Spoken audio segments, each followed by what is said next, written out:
Sisimulan na sa Biyernes ang paghahatid ng mga automated counting machine o ACM sa iba't ibang panig ng bansa. Patuloy naman ang pagbabaklas ng COMELEC sa mga illegal na campaign material. Nasa frontline ng balitang yan, si Gio Robles. Sinuyod ng COMELEC ang mga campaign material na nakapaskil sa mga pinagbabawal na lugar o sobra sa laki ang sukat sa Calamba, Laguna. Mismong si Chairman George Erwin Garcia ang nanguna sa Grand Baklas Operation ng COMELEC. Ang tarpaulin na ito nakasabit sa puno kaya agad pinatanggal. Ito naman sa mismong barangay hall pa nakalagay. Napilitan ng gumamit ng boom truck ang COMELEC para maabot ang ilang tarpaulin.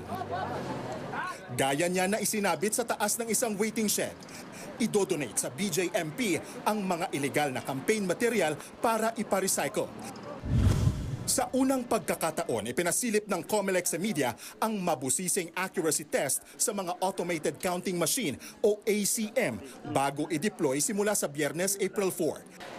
90% ng handa ang COMELEC sa nalalapit na botohan sa May 12. Yun nga lang, higit pa sa kalahating ACM ang hindi nasusuri o nasa 63,000 units.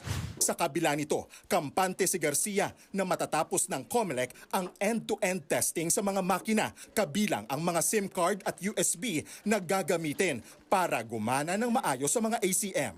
Kumbaga sa ginagawa ng mga sasakyan, bawat isang sasakyan na ginagawa ng isang planta, isa-isang tinetest pa rin. Yun ang maganda. Para kung may makitang problema, magagawan pa ng paraan habang naandito ang mga makina.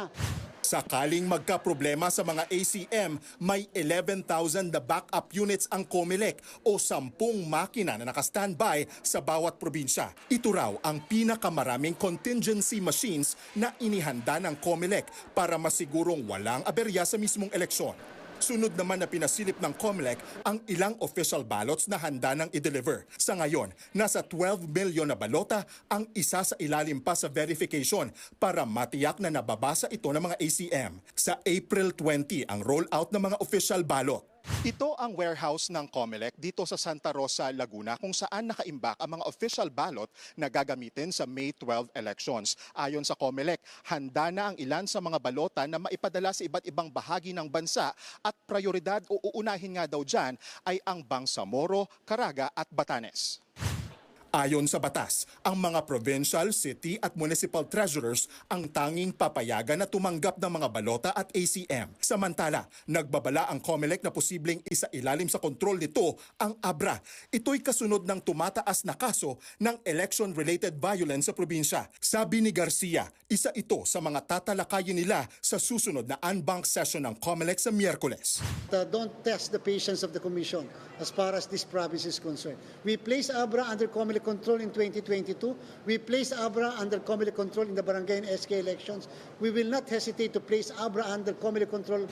Nagbabalita mula sa Frontline, Gio Robles, News 5. Mga kapatid, Cheryl Cosim po, huwag maging huli at maging una sa lahat sa balitaan. Para sa tuloy-tuloy na talakayang sa Frontline, mag-follow at mag-subscribe sa social media pages ng News 5.